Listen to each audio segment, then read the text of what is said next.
खास एकादशीसाठी आणि चतुर्थीसाठी किंवा कुठल्याही उपवासासाठी साबुदाण्याची खिचडी खूप आवडीने खाल्ली जाते। तर आज मी तुम्हाला हिरव्या मिरचीची साबुदाण्याची खिचडी करून दाखवणार आहे। त्यासाठी मी रात्री भिजू घातलेला साबुदाणा घेतलेला आहे।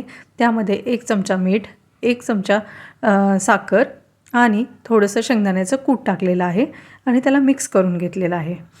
त्यानंतर मी हिरव्या मिरचीचा साबुदाणा करणार आहे, त्यामुळे मी येथे 4 ते 5 मिरच्या घेतलेल्या आहेत आणि मिठासोबत त्याला थोडं कुटून घेतलेलं आहे।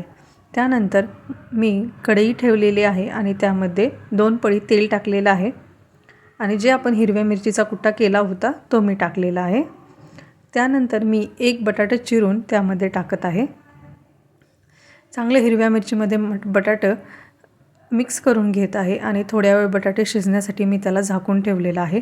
थोडं बटाटे शिजल्यानंतर जो आपण साबुदाणा मिक्स केलेला होता तो टाकायचा आहे आणि त्याला साबुदाण्यामध्ये बटाटे चांगलं मिक्स करून घ्यायचं आहे।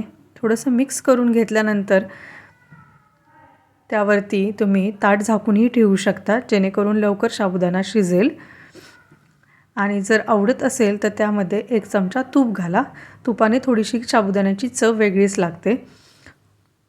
तिखटापेक्षा मिरचीचा साबुदाणा थोडा वेगळा आणि छान लागतो खायला।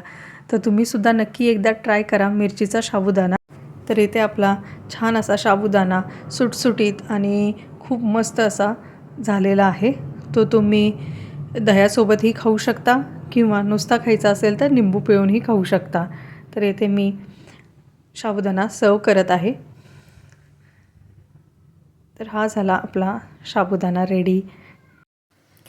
खूप कमी वेळात आणि खूप चांगल्या पद्धतीने सुटसुटीत असा हिरव्या मिरचीचा साबुदाणा तयार झालेला आहे। तर अशाच अनेक रेसिपी बघण्यासाठी लाईक, शेअर आणि सबस्क्राईब करा।